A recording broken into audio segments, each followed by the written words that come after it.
Hey guys, Anime Gypsy here with another Boruto review. This is chapter 24. And this chapter, honestly, it's a breath of fresh air compared to the previous chapters because, this chapter does not have the same material. This chapter has new, fresh material.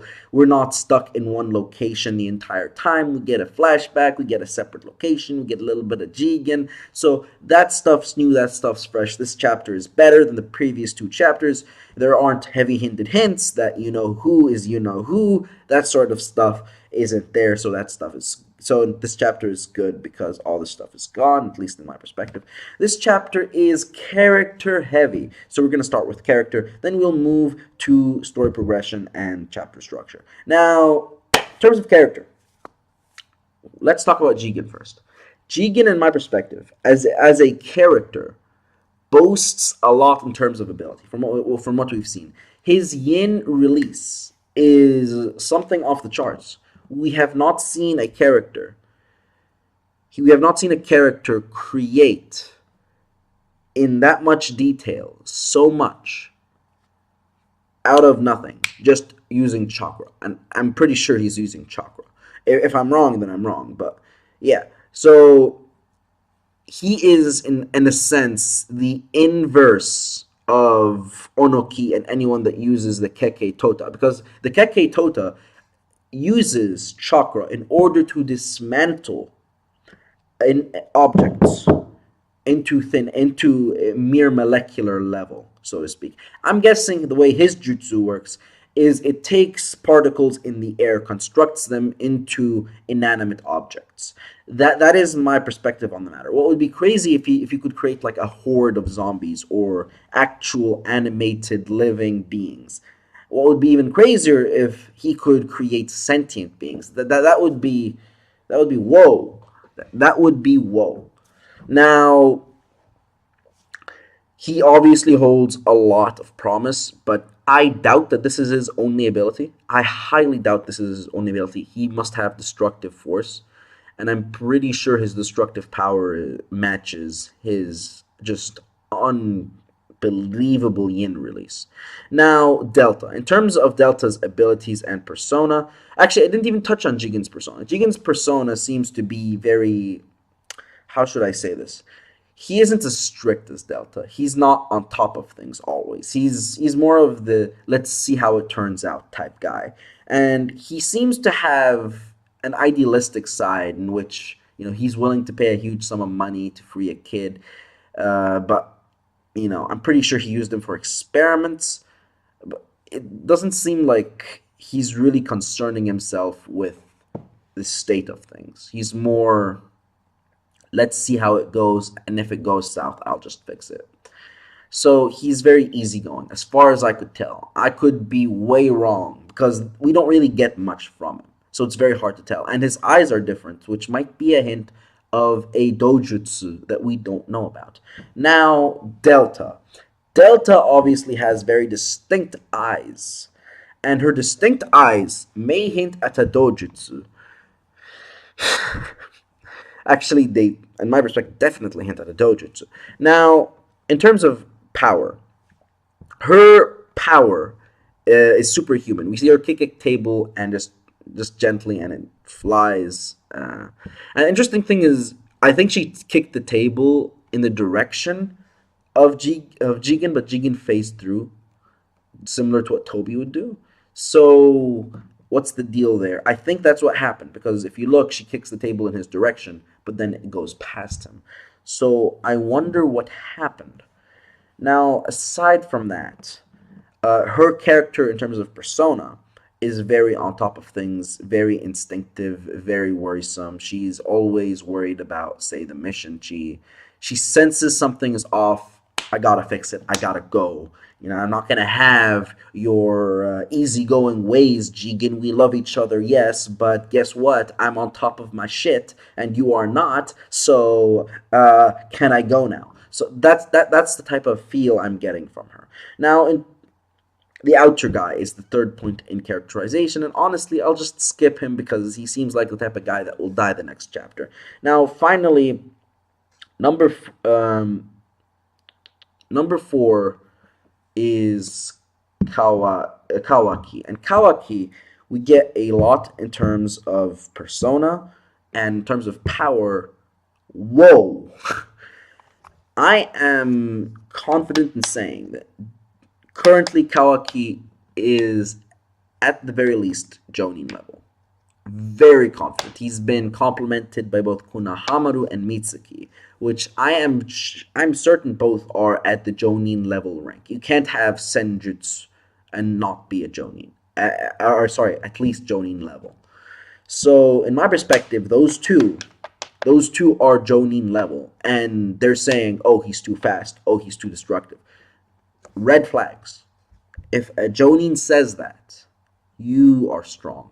And this just hypes up everyone else. This just hypes up everyone in Outer. How strong they are. Kashin Koji, Delta, Jigen, people like that are being hyped up from Mitsuki and Konohamaru's comments about someone who supposedly is supposed to be a match for an Outer. And speaking of, Ao was a Ao was a Jonin. A Jonin who, well, he didn't go toe to toe with Shisui Uchiha, but he lived to tell about it. So, Ao is no schmuck. Let's just put it that way. And he was outer, not inner. Now,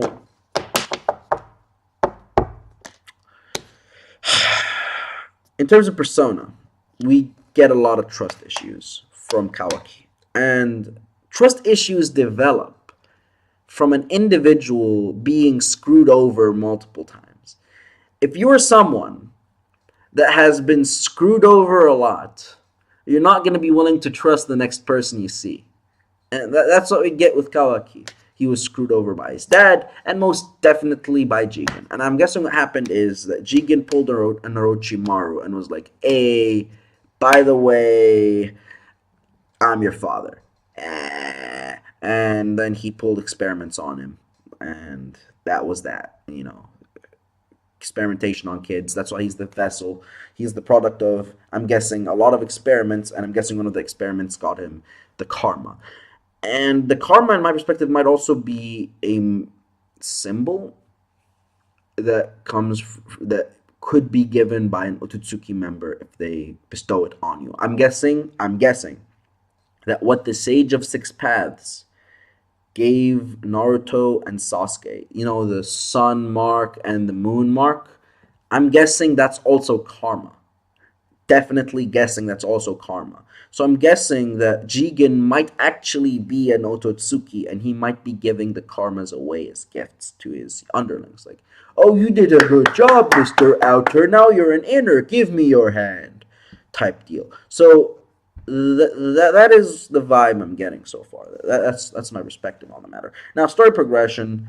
First is Delta joining the fray. She's like, "Hey, Jigen, I need to go. I need to dip. I need to interfere in Kashin Koji's mission."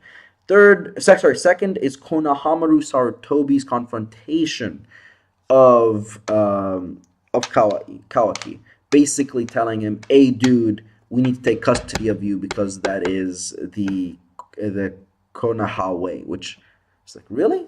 No, you don't. I don't think you do.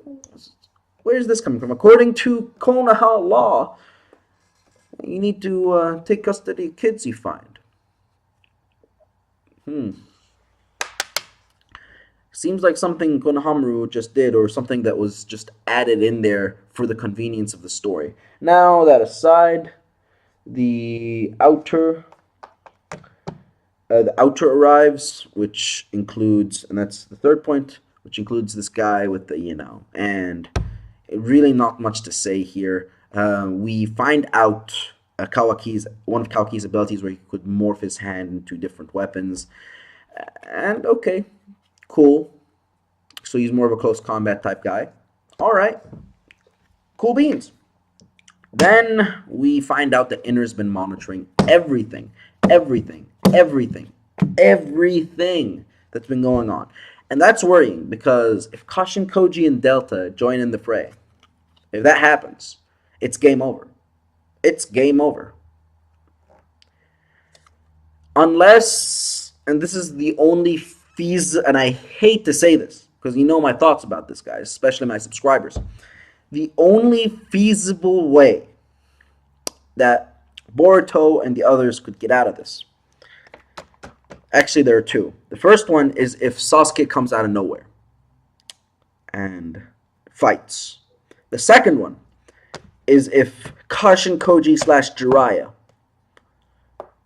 somehow broke out of his genjutsu in the middle of all this and is like, I'm gonna protect my son's son. I'm gonna protect Naruto's son. I'm his godfather after all. Like, if that happens, that would be a whoa type moment. But at the same time, it would be the only feasible way, or one of the only feasible ways that they could get out of this. Because Delta, as far as I could tell,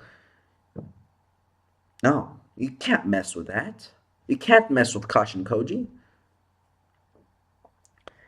But I honestly don't think Kashin Koji is Jiraiya, so that's not going to happen. Now,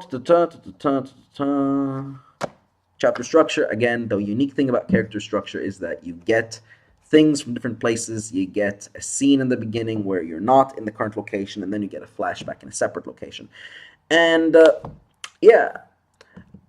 Notable things I want to talk about before I finish is the references. Two big references. Two references. I'm just going to add this. Two references. First one, Star Wars reference. It's not the first time that happened. The guys remember when Boruto held a lightsaber? Oh yeah, that was pretty cool. Now, Jigen's saying, I am your father. It's like, Kawaki, I am your father. It's like, really? Really? Okay. Second reference is an Akira reference. And that's when Kawaki wakes up, is lifted into the air, and is like, ah, and boom. Crazy powerful. And if Kawaki is that powerful, you just have to wonder, how powerful are the inner members of Kara? Now, if you like the video, please smash that like button, hit that subscribe button down below, and I'd like nothing more than someone leaving a comment down below. And until next time, guys, this is Anime Gypsy, and I'm out. See you guys later. Bye.